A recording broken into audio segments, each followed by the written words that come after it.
Pakai perhitungan saya telepon langsung kepada Allah Ta'ala. Ya Allah, kemarin tanggal 4 malam 4, ya Allah, ini sudah 29. Satu sawalnya kapan?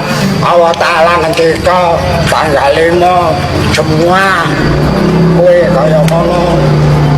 Lah makanya disalahke wong ora apa-apa, urusan ingsun Gusti Allah. La haula wala quwata illa billah. Na'udzubillah. Menentukan 1 Syawal, hari raya Idul Masjid Aulia di Kabupaten Gunung Kidul melaksanakan salat Idul Fitri hari ini, Jumat 5 April 2024. Mereka menggelar salat Idul Fitri salah satunya di rumah Imam Jemaah Masjid Aulia yang berada di Panggang 3, Giri Harjo, Kabupaten Gunung Kidul. Adapun para jemaah sudah mulai berdatangan ke lokasi sejak pukul 6 pagi. Sejumlah petugas keamanan dari organisasi kemasyarakatan TNI Polri tampak melakukan penjagaan di lokasi salat Idul Fitri tersebut.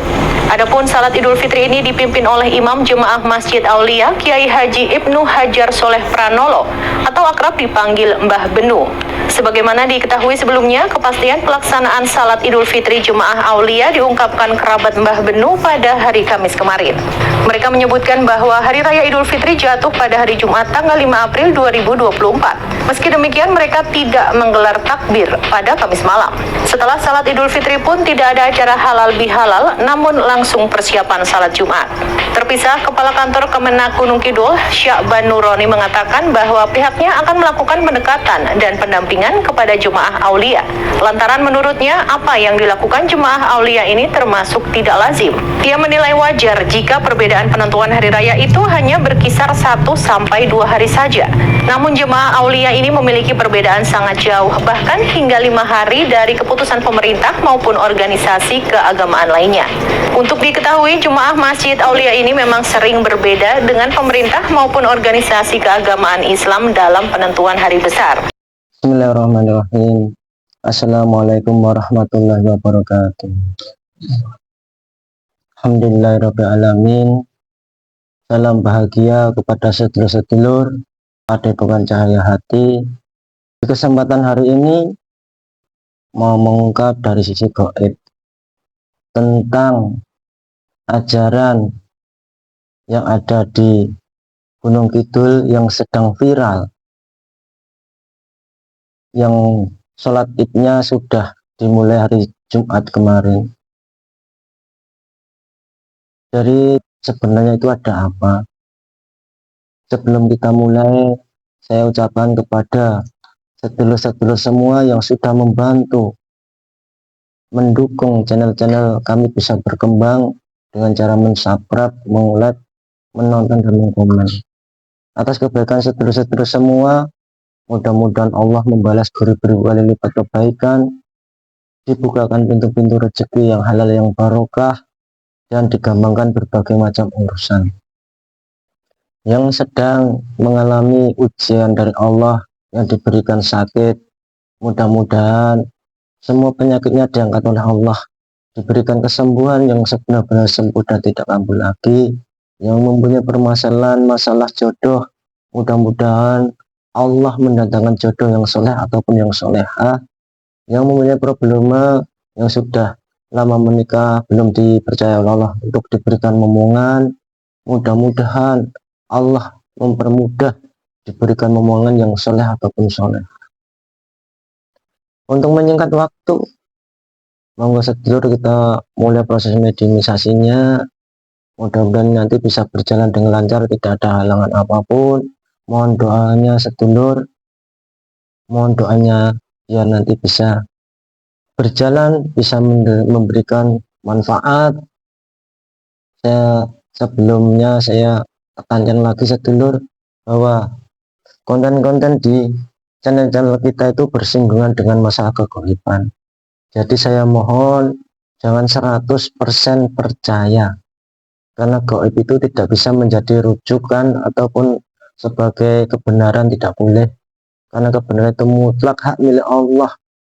Hanya ambil sisi positifnya saja agar bisa menambah wawasan, pengetahuan, dan lebihnya kita itu bisa semakin dekat iman dan takwa kepada Allah. Monggo Pak Jamurni. Lihat apotek ya pemirsa. Wah, jelaskan.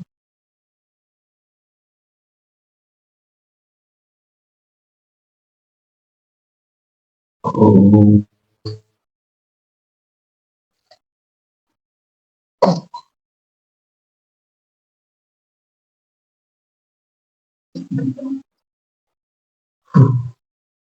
Masuk.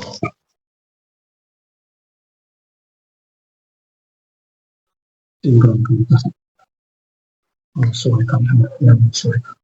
Kita suara tersambung.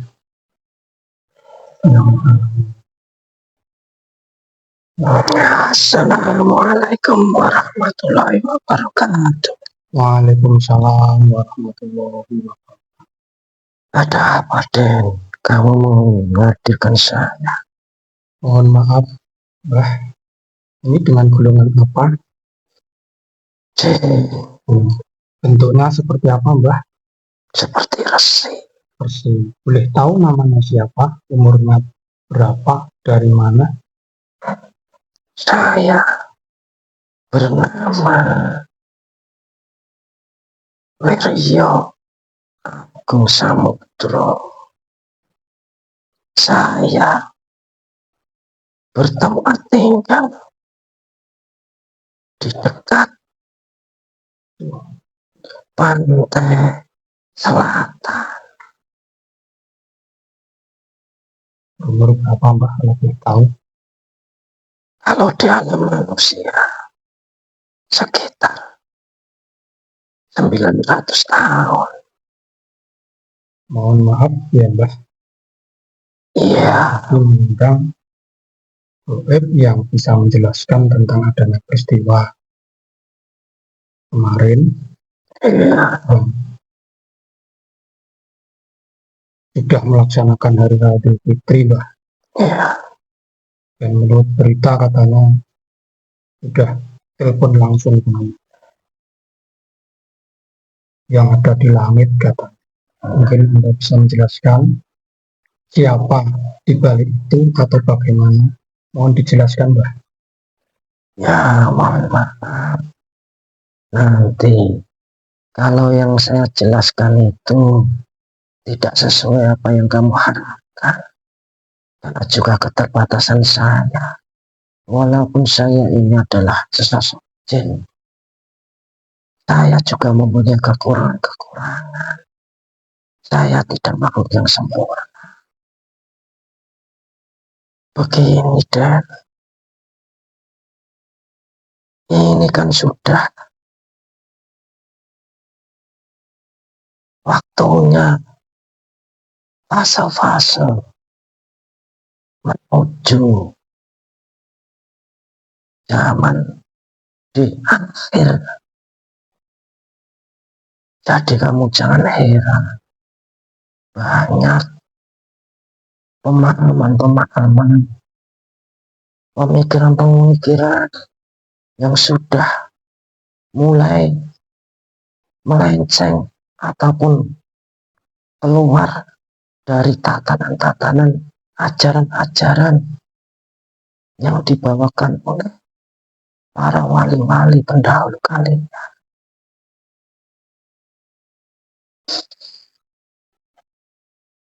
Itu dalamnya siapa? Kok ada ajaran seperti itu? Kamu sebenarnya juga tahu. Tidak usah bertanya kepada saya. Siapa yang ada di balik dalam kejadian seperti ini? Karena di akhir zaman ini,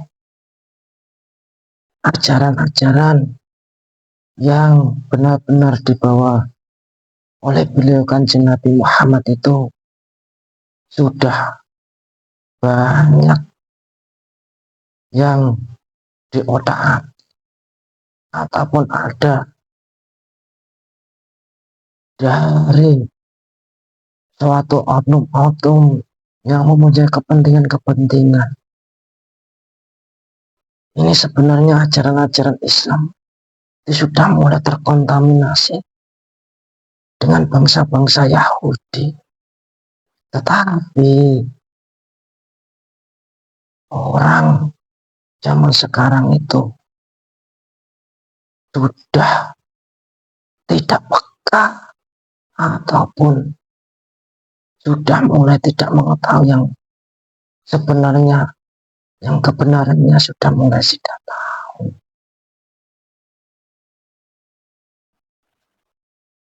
Kalau kamu bisa melihat dari ajaran-ajaran beliau Kanjeng Nabi Muhammad yang dibawakan oleh para wali, itu sudah mulai banyak yang sudah melenceng dari kaidah-kaidah yang sebenarnya. Dengan kejadian ada seorang yang mengaku kiai ataupun sesepuh di dalam wilayah itu sudah masuk di dalam dekatan iblis yang ajarannya sudah tidak bersanad kepada Kanjeng Nabi lagi. Sudah ada kepentingan-kepentingan yang jauh dari mencari ridho Allah. Karena kalau kamu bisa tahu, setiap ajaran-ajaran yang sudah tidak bersanad lagi kepada Kanjeng Nabi Muhammad itu, nanti dari bangsa-bangsa iblis, dari bangsa-bangsa jin itu sudah mulai banyak yang menyusup, yang sudah mengotori-ngotori di dalam pikiran-pikiran, di dalam hati manusia. Walaupun yang disampaikan itu mengambil dari Al-Quran ataupun dari sunnah Kanjeng Nabi ataupun dari kitab-kitab karangan-karangan ulama-ulama yang dahulu, tetapi itu hanya zahirnya saja ataupun syaratnya saja. Sebenarnya di dalam rohaninya, di dalam hatinya, pikirannya itu sudah mulai banyak penyusup-penyusup dari golongan iblis, dari golongan jin. Dari golongan iblis ataupun golongan jin itu sangat pintar sekali. Karena dari sejarah itu, iblis itu adalah gurunya para malaikat-malaikat. Dari segi pemahaman-pemahaman, dari segi keimanan, kedekatan kepada Allah itu lebih daripada makhluk-makhluk yang lain. Makanya sebenarnya itu iblis itu dulu-dulunya adalah makhluk yang soleh, iman, takwa kepada Allah. Dengan diciptakan Kanjeng Nabi Adam itu, iblis sudah mulai merasa yang lebih mulia. Sebenarnya kalau diruntut, sebenarnya itu kan perintah Allah, bukan kehendak Nabi Adam, tapi itu adalah perintah Allah. Kalau iblis itu bisa menelaah atau memahami, sujud kepada Nabi Adam itu sebenarnya kan mengikuti perintah Allah, bukan untuk menuruti perintah Nabi Adam. Saya mohon maaf untuk penjelasan-penjelasan masalah kiai yang disepuhkan di suatu wilayah yang bercerita katanya menyambut hari raya Ramadan ataupun Syawal itu katanya sudah telepon kepada Allah. Itu sebenarnya tidak seperti itu. Itu sebenarnya dari pemahaman beliau itu mendapat ilham dari Allah, tetapi kata-katanya itu hanya agar bisa mudah ataupun kontroversi pada kalangan manusia masa sekarang ini. Itu sebenarnya menurut pengakuan beliau itu mendapat ilham dari Allah. Sebenarnya itu bukan ilham dari Allah. Itu sebenarnya ada dari golongan iblis itu yang menyusup, yang mengaku-mengaku petunjuk dari Allah. Itu sebenarnya kepintaran ataupun kelicikan dari bangsa iblis yang menyesatkan manusia, tetapi manusia itu tidak tahu. Karena itu kamu untuk pembelajaran bahwa kalau kita beribadah tidak mempunyai guru yang menyambung sanadnya kepada Kanjeng Nabi dan kepada Allah, ya resikonya seperti itu. Dari bangsa iblis itu mudah menyusup karena tidak ada filter ataupun yang menyaring. Kalau orang yang beribadah kepada Allah itu kalau mempunyai guru rohani, mursyid yang menyambungkan kepada Kanjeng Nabi dan kepada Allah, itu nanti ada filternya untuk menangkal bisikan-bisikan dari iblis itu tadi. Makanya manusia-manusia sekarang itu lucu. Saya berpikirnya itu lucu dan aneh. Terkadang orang itu malah percaya apa yang didapatkan dari mimpi-mimpinya ataupun dari bisikan-bisikan, tidak merujuk kembali kepada Al-Quran dan Sunnah. Tetapi terkadang banyak orang zaman sekarang itu malah merujuk ataupun percaya dengan bisikan-bisikan gaib ataupun dari mimpi-mimpi ataupun dari gambaran-gambaran. Bisikan-bisikan itu malah sekarang itu orang-orangnya lucu sekarang ini. Tidak kembali lagi kepada Quran dan hadis yang sebenar-benarnya yang diajarkan oleh Kanjeng Nabi Muhammad, yang dibawakan oleh para wali. Saya itu merasa kasihan dengan yang disepuhkan di daerah itu, yang melibatkan banyak umat. Kasihan itu sebenarnya disesatkan oleh iblis. Karena kalau boleh kembali dengan ajaran Kanjeng Nabi, kan sudah dikasih ilmu pembelajaran dari Kanjeng Nabi bahwa 1 Syawal itu nanti kan merujuk dengan hilal, iya kan? Hilal, iya. Iya, iya. Kan harusnya kan sudah jelas itu. Tidak bisa diotak-otak lagi. Kalau manusia sekarang itu kalau benar-benar kembali kepada Quran dan hadis yang sebenarnya, sebenarnya kita itu aman, jauh dari bisikan iblis. Kalau kita itu berpikir atau berpendapat dari ilham, itu sebenarnya itu banyak penyusup-penyusup dari golongan iblis ataupun jin. Hati-hati, nanti kalau kita itu ada ilham ataupun bisikan-bisikan itu, kalau kita itu masih kotor, hatinya kotor, itu cenderung banyak iblis ataupun dari golongan jin yang masuk. Walaupun dari bisikan atau gambaran-gambaran itu memang disisipi dengan kebenaran-kebenaran, dengan kenyataan-kenyataan yang akan terjadi. Itu sebenarnya iblis itu mengambil ataupun mencuri rahasia-rahasia dari Allah yang diberikan melalui malaikat-malaikat yang akan diberikan kepada orang-orang yang ditunjuk oleh Allah. Terkadang iblis itu mencuri sebelum sampai kepada yang ditunjuk oleh Allah. Terkadang iblis itu sudah mencuri dulu berita-berita itu dan nanti dibisikkan kepada manusia-manusia yang mudah untuk ditipu ataupun ditergelincirkan oleh iblis itu tadi. Itu sebenarnya yang disepuhkan itu sebenarnya banyak iblis yang di dalam tubuhnya, tetapi dia tidak merasa. Saya itu malah merasa kasihan karena dia itu disepuhkan menjadi panutan. Kasihan umat-umatnya nanti bisa tersesat. Tadi dijelaskan katanya banyak oknum Yahudi yang nanti maksudnya gimana? Apa mungkin udah ada orang-orang Yahudi yang sudah masuk ke wilayah situ atau gimana Mas, penjelasannya? Mohon maaf, sebenarnya kalau diruntut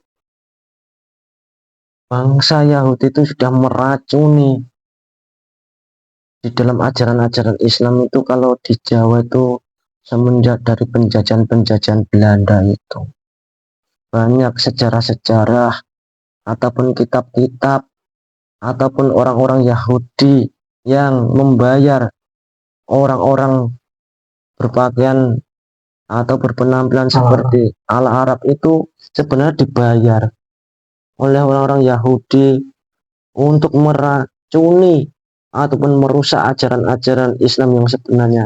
Makanya hati-hati di dalam kitab-kitab karangan-karangan ataupun dari pemikiran-pemikiran atau apa yang namanya itu ijma-ijma, itu banyak yang disusupi dari bangsa Yahudi, tetapi banyak yang tidak tahu ataupun tidak mengerti karena jauh dari naungan ataupun perlindungan dari guru-guru mursyid. Sekarang itu orang-orang itu malah cenderung dengan penampilan yang nampak ala-ala Islam itu malah orang itu malah tertarik dengan disusupi dengan dalil-dalil ataupun firman-firman Allah, tetapi dalam penafsiran itu dipelencengkan untuk kepentingan pribadi. Tetapi orang-orang sekarang itu malah cenderung senang dengan apa jika ada seseorang yang pintar dalam dalil, fasih dalam bacaan Al-Quran, pintar dalam pemahaman. Itu orang sekarang itu banyak yang tertipu dengan penampilan seperti itu. Itu sebenarnya ajaran-ajaran seperti itu banyak yang sudah disusupi pikiran-pikiran dari bangsa-bangsa Yahudi yang ingin merusak akidah-akidah Islamnya yang sebenarnya. Tapi akhir-akhir ini kan sudah mulai terbongkar ya. Makanya tahun ini kan sudah masuk akhir zaman, nanti akan didatangkan mujadid ataupun seseorang yang bertugas untuk mengembalikan ajaran Kanjeng Nabi yang sudah mulai banyak pelancangan, dikembalikan dengan ajaran Nabi yang sebenar-benarnya. Dan nanti pun ajaran mujadid yang diutus oleh Allah akhir zaman itu nanti juga banyak orang yang menentang karena dianggap itu asing, malah dianggap nanti sesat. Karena orang sekarang itu sudah tertipu dengan penampilan ataupun dari bacaan Al-Quran yang fasih, dalil-dalil yang pintar.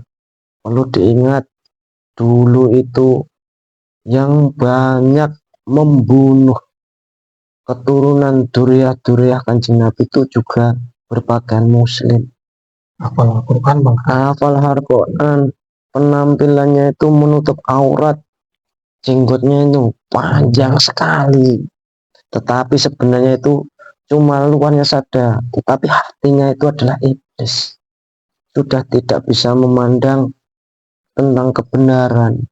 Yang dipandang itu hanya nafsu, angkara murka untuk kepentingan pribadi.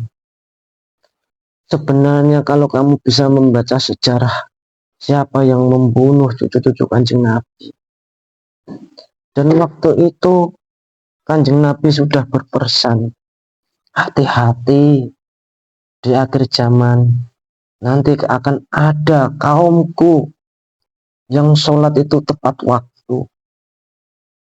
bacaannya Al-Quran itu sangat bagus, tajwidnya bagus, pakaiannya itu sangat rapi, menjaga aurat yang sebenar-benarnya. Tetapi semua apa yang dilakukan ibadahnya itu hanya sebatas di kerongkongan saja, tidak nyampe di dalam hatinya, itu hanya nanti di kerongkongan saja. Dan itu sebenarnya itu adalah penghuni neraka yang nyata, orang-orang seperti itu. Karena dia itu walaupun syariatnya bagus, tetapi sifat merasa yang sudah benar sendiri, yang sudah mengakui paling bersyariat yang kuat, yang sebenar-benar dari Kanjeng Nabi, hati-hati dengan bangsa-bangsa seperti itu, orang-orang seperti itu. Nanti banyak orang yang tersesat, nanti akan tersesat, kasihan. Nanti ibadah berpuluh-puluh tahun, merasa mendapat kedudukan di sisi Allah, ternyata malah di dalam neraka yang paling dasar sendiri. Karena zaman dulu itu kalau disebut itu bangsa Khawarij itu bangsa yang manusia-manusia sebenarnya itu dulu sudah diperintah oleh Kanjeng Nabi untuk dibunuh. Tetapi banyak dari sahabat-sahabat itu kalau mau membunuh itu ragu. Karena dari segi ibadahnya bagus, bacaan Al-Qur'annya bagus. Itu sebenarnya itu yang akan merusak Islam yang sebenarnya orang-orang seperti itu.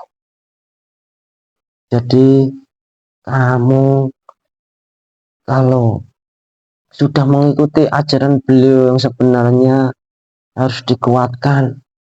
Kalau bisa beliau itu yang dituakan di daerah mana itu, yang ibaratnya katanya dapat ilham ataupun bisikan bahwa Syawal dimulai dari ini dan nanti berakhir ini, itu sebenarnya keliru.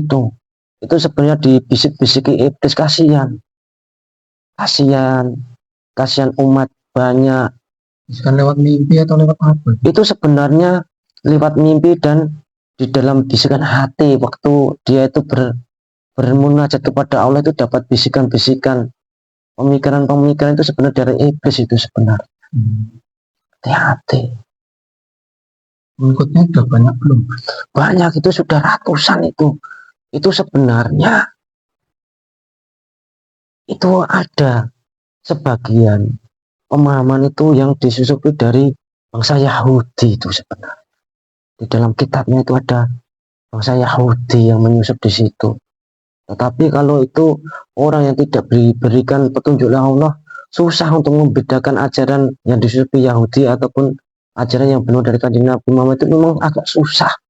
Karena kalau dibahas dari syariat juga tidak bertentangan. Kalau hakikatnya itu kan murni petunjuk dari Allah. Makanya orang-orang sekarang itu susah untuk membedakan. Kasihan orang sekarang. Yang diselewengkan kan sudah dari akidah pokoknya. Iya. Topiknya itu kan melenceng. Makanya kan Islam itu sudah pecah menjadi 73.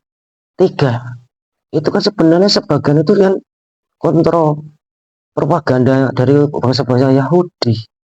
Karena takut bangsa-bangsa Yahudi itu nanti kalau Islam itu yang sebenar-benarnya, takut nanti orang-orang Yahudi itu kan bisa tidak terwujud impian-impian orang-orang Yahudi itu. Makanya menyusup untuk merusak akidah-akidah Islam dengan membelokkan akidah-akidah dengan mempelajari Al-Quran dan hadis itu tadi. Saya teringat dalam sejarah dinasti Fatimiyah yang mengakhiri Nabi pada saat zaman dahulu. Ternyata itu juga keturunan Yahudi menghancurkan Islam dan Makanya bisa menguasai selama 200 tahun. hati-hati orang akhir zaman ini, walaupun banyak manusia awam itu tidak paham, dianggap, diagung-agungkan, diluk-elukan, katanya duriah Kanjeng Nabi. Hati-hati, itu sebenarnya banyak orang-orang yang ditipu itu sebenarnya. Kasihan. Nanti ibadah susah-susah, tidak ada kedudukan sama sekali di sisinya Allah. Karena yang sekarang itu banyak yang mengaku duriah Rasul itu sebenarnya aja palsu itu sebenarnya. Banyak yang ada kepentingan. Makanya di akhir zaman ini kalian itu harus mencari guru mursyid yang sebenar-benarnya guru, yang benar-benar mendapat petunjuk dari Allah, mewarisi semua ilmu-ilmu dari Kanjeng Nabi Muhammad yang sebenar-benar. Ya, untuk mencari mursyid yang benar, yang bersanad itu caranya bagaimana untuk orang awam? Ya kita itu kan dikasih akal dan pikiran oleh Allah. Ya kita itu ya berusaha untuk selalu bertobat, berdoa kepada Allah diberikan petunjuk agar didatangkan sesosok yang bisa membimbing untuk kembali ke jalannya Allah dengan ajaran-ajaran Kanjeng Nabi yang sebenar-benarnya. Datang di majelis-majelis yang bersanad kepada Rasulullah.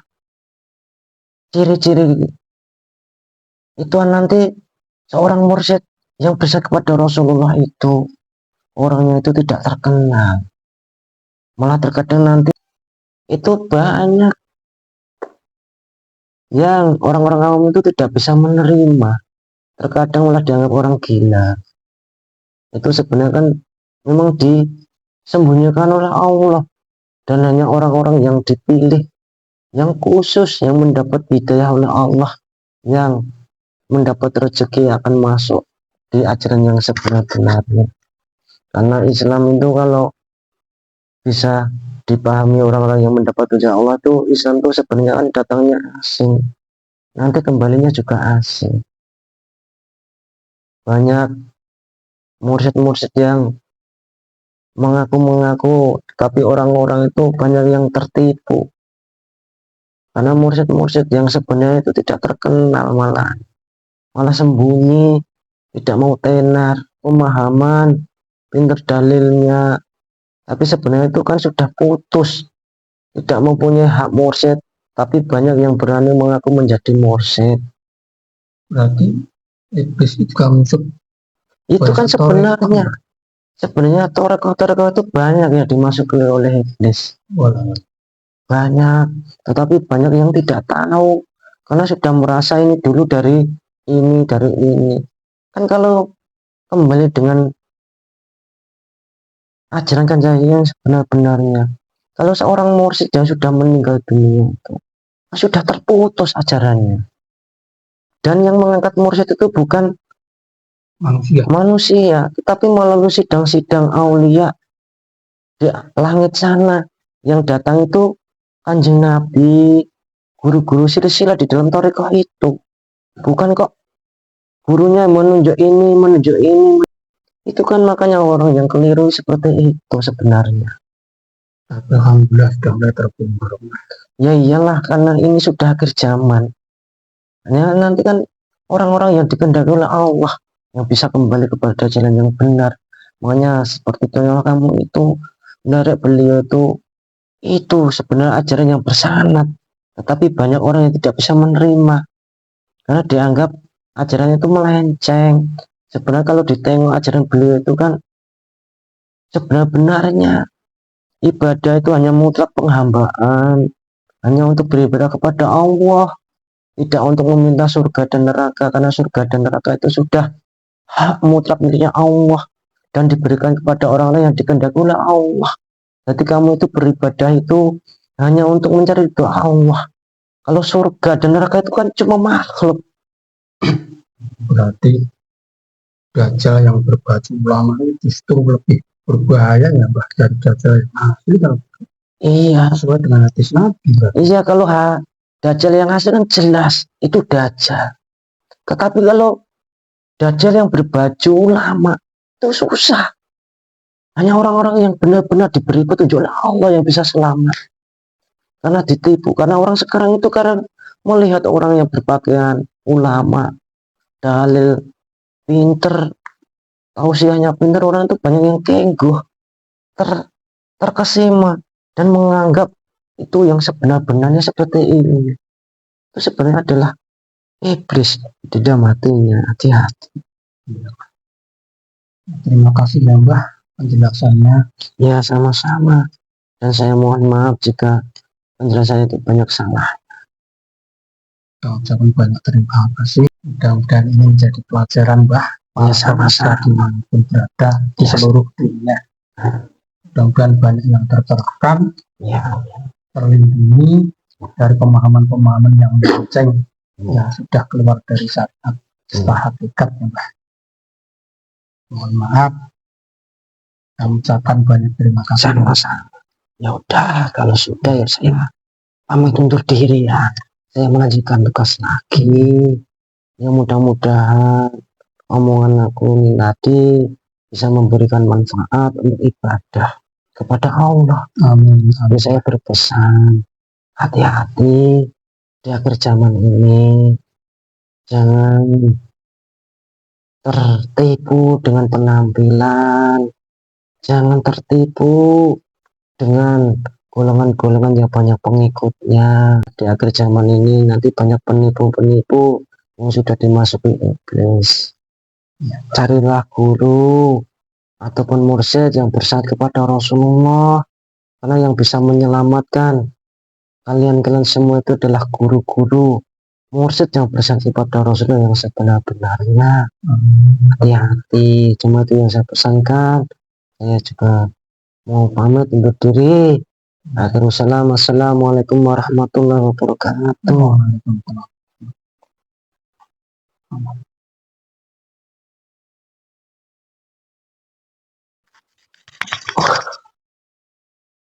Dan tadi pemirsa bincang-bincang kami beliau seorang muslim yang menjelaskan panjang lebar, semoga ini menjadi pelajaran untuk kita semua, bisa hati-hati dalam menghadapi fase akhir zaman ini,